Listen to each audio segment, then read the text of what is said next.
Well, Dartmouth always makes me a little bit nervous because we play it in the middle of the week, and it's at 5 o'clock, so it's a late match for us. And we had come off a very tough weekend. We had played 3 matches, Friday, Saturday, and Sunday match. I gave Monday off. We practiced lightly on Tuesday, and all of a sudden, here we go against Dartmouth. We competed well. I wanted them to compete well. When we play a top 75 team, that's my goal for them. And when we arrived at Hanover, I was very nervous because our energy was pretty flat. But, you know, they got it together. They went out. They did very well. That we won the doubles point again. We have yet to lose the doubles point this season, which makes me feel really good. It's a great way to start the match. And in the singles, we really had chances. We had a 3-set match with Ariel Griffin, who lost in 3 sets. Sonia Bokhari lost in 3 sets, and Jessie Podlovsky played a very close match. So, you know, a few shots here and there, it could have been a 4-3 match. So when we left Dartmouth, that's one of those losses that I'd say that was a good loss and that we competed well. And the big thing was then to come back and take care of Quinnipiac, which again is a scary team for me. They have a lot of talent. They have a lot of scholarship money. They're talented at the top.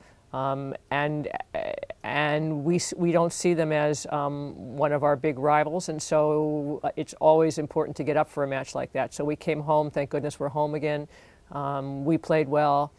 We beat them 6-1, and it was a convincing match. And it was important for us to do it in that way so that we can then look ahead to both Fordham this weekend on Saturday in Binghamton. You know, it's a sign of the team a bit. I think that we can take the loss. We've lost twice this year. We're 7-2 right now. It's a sign of the temperament of the team, I think, for us to be able to take the losses, learn from them, and move ahead, but with the expectation that we're okay with the loss, you know, that we're going to win the next time. And the Dartmouth loss didn't seem to get them down. It seemed just to sort of pump them up because they know how close they are to beating a top 75 team. And that's, you know, without Julia, I have said all along, we become a little bit different team. I think that our season is going to be, every match is going to be highly contested. That's what I expect, but it gives us a little bit more purpose.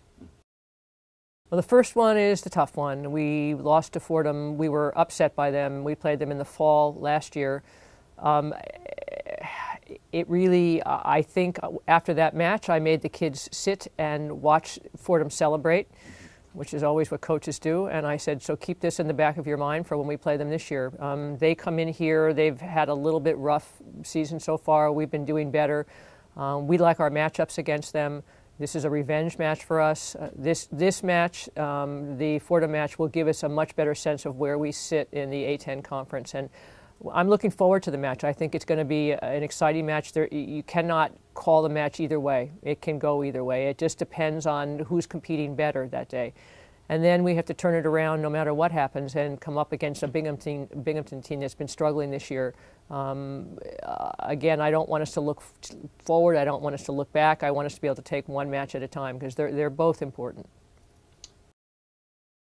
Well, the conference has gotten stronger over the years. The teams that are down in the lower part of the conference have gotten better, and the top has gotten a little bit more accessible. Of course, now we have Virginia Commonwealth coming in, and you know, last year we had match point to win the conference against Richmond. So Richmond was always the team, the reach team, and we reached them now. And now they throw us Virginia Commonwealth, who's 45th in the country. That's a little bit bigger reach. So I think this year mostly everybody is looking to get to the final. That's the key this year. And a lot of teams can do that. It could be us, it could be Richmond, it could be Fordham, it could be Temple, it could be Xavier, it could be St. Louis. I mean, there are really a bunch of teams that are in that, what I would call that upper echelon that we would expect that would do well. Because the conference is so spread out, we often don't play a lot of those schools. We are flying out to play Xavier this year for the first time because we know how important that match is. So for us, the really keys to the conference and the keys to the seeding are Fordham, Temple, Xavier.